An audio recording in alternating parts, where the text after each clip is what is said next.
Halo, Assalamualaikum warahmatullahi wabarakatuh. Perkenalkan nama saya Dimantara Rusna. Di sini saya akan menjelaskan proposal penelitian saya yang berjudul Fenomenologi Penggunaan Media Komunikasi Alternatif dan Messenger dalam mempertahankan komitmen hubungan jarak jauh pada mahasiswa ilmu komunikasi Universitas Negeri Jakarta dengan NIM 1410180022.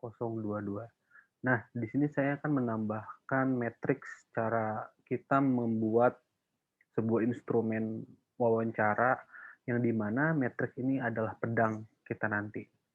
Nah, oke, kita langsung masuk aja ke definisi pertama. Dari yang pertama, kita sebelum juga udah menjelaskan bahwa penelitian ini dilatar belakangi karena adanya hubungan jarak jauh atau long distance relationship yang merupakan jenis hubungan yang sulit dijalani, termasuk memiliki persentase ideal yang cukup besar.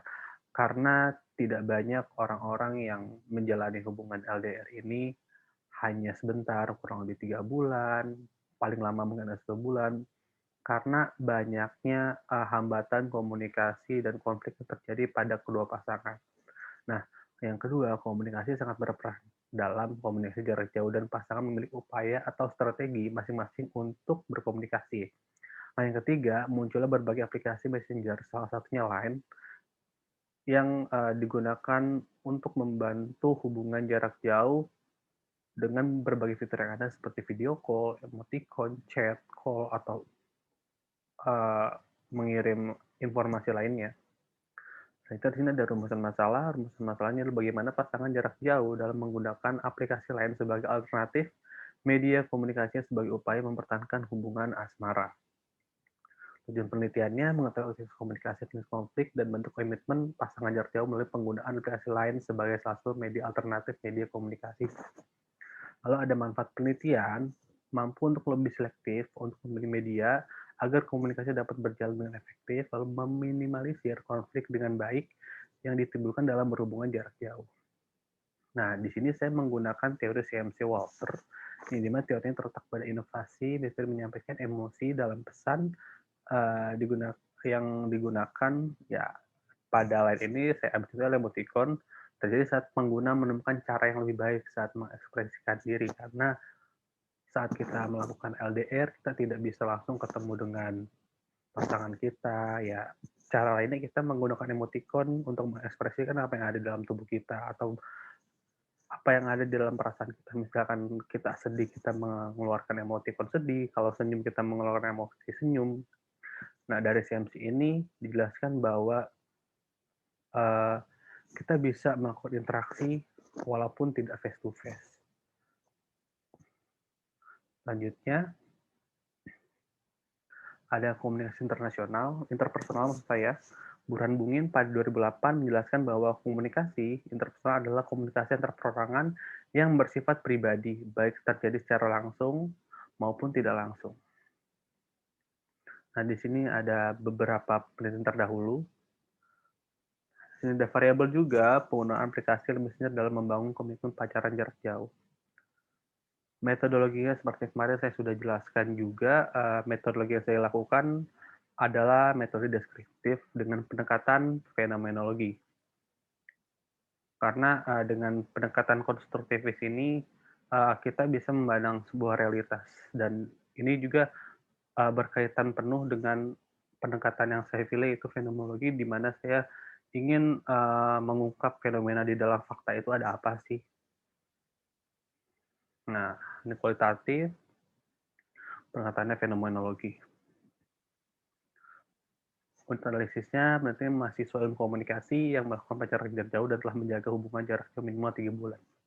Nah, dalam penelitian saya telah menemukan 3 orang partisipan yang memenuhi syarat unit analisis saya.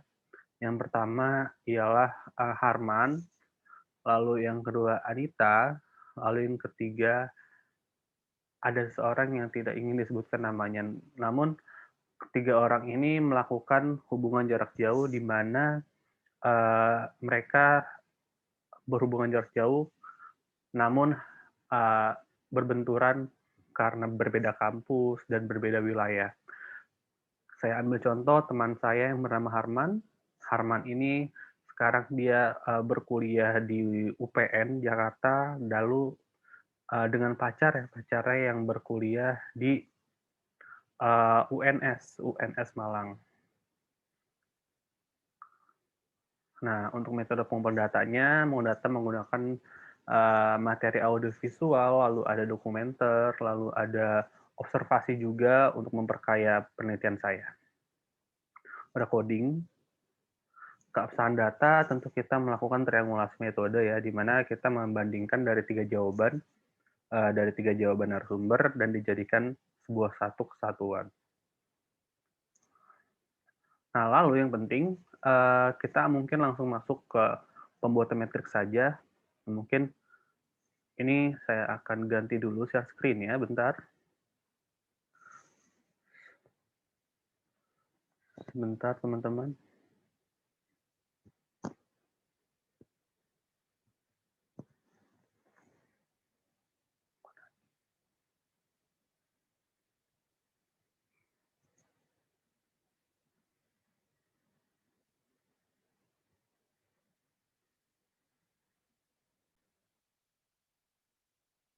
Oke, di sini saya sudah menyiapkan pedoman wawancara atau yang mungkin teman-teman lebih kenal adalah matriks wawancara.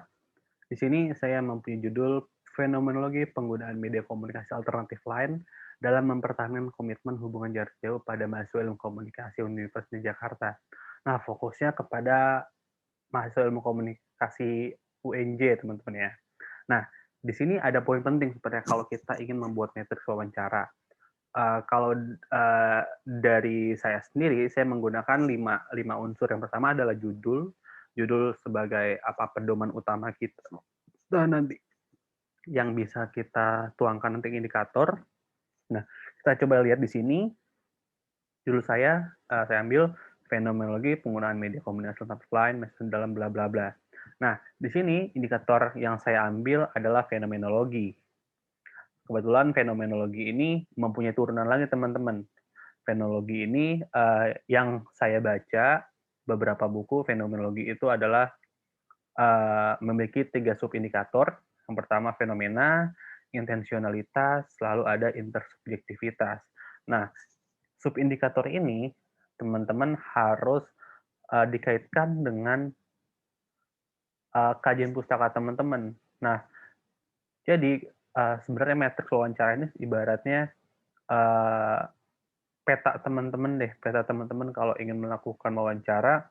Nah, matriks wawancaranya harus ada dulu, karena kalau teman-teman matriksnya salah, berarti 80% penelitian teman-teman atau bagian atas yang lainnya itu akan salah juga. Tapi kalau matriks wawancara teman-teman udah bener nih, nah ke atasnya itu bakal bener juga. Jadi ibaratnya matriks ini sebagai satu kesatuan di dalam penelitian teman-teman dan pedoman teman-teman yang harus teman-teman kuasain dulu gitu. Nah, tadi subindikator ini saya cari dari mana? Dari berbagai referensi, dari berbagai buku, yang tentunya subindikator ini harus ada di bagian kajian pustaka. Kayak gitu. Nah, dari subindikator ini, saya jadikanlah sebuah instrumen pertanyaan, yang dimana jadi menjadi fokus penelitian saya. Nah, dari fenomena, saya mengambil pandangan mahasiswa program komunikasi UNJ dalam penggunaan lain sebagai media komunikasi pacaran jarak jauh. Lalu latar belakang mahasiswa program studi ilmu komunikasi UNJ dalam penggunaan lain sebagai media komunikasi pacaran jarak jauh. Nah, sumber datanya saya ada dua teman-teman ya. Yang pertama ada mahasiswa ilmu komunikasi sendiri, lalu yang kedua adalah observasi dan dokumenter. Nah, lalu ada intensionalitas ini, sama itu fenomena. Namun ini masih dalam satu kesatuan indikator fenomenologi. Jadi ini yang jelas harus ada di kajian pustaka teman-teman ya. Jadi nggak boleh teman-teman masukin misalkan indikatornya apa penetrasi sosial, lalu apalagi pengaruh, misalnya apa penggunaan Instagram. Nah, kan teman-teman nggak ngebahas Instagram di sini, jadi nggak boleh teman-teman masukin Instagram ya. Kalaupun teman-teman pengen masukin Instagram, teman-teman harus ubah lagi tuh bagian atas dan teman-teman harus mengubah judulnya juga. Jadi kita nggak boleh sembarangan dalam membuat matriks wawancara ini teman-teman ya. Nah, lalu ada intersubjektivitas. Itu teman-teman. Nah, ini adalah 5 poin penting. Mungkin ada beberapa referensi bahwa matriks wawancara itu ada 8 unsur, ada lebih banyak lagi teman-teman. Mungkin ada pendekatannya dipakai apa, gitu, lokasinya penelitian bakal di mana, itu ada lagi teman-teman. Mungkin teman-teman yang ingin belajar lebih bisa, belajar di media-media lain, sudah banyak sekali tersebar teman-teman ya. Mungkin, dari saya seperti itu untuk penelitian yang saya lakukan, kurang lebih mohon maaf. Wassalamualaikum warahmatullahi wabarakatuh.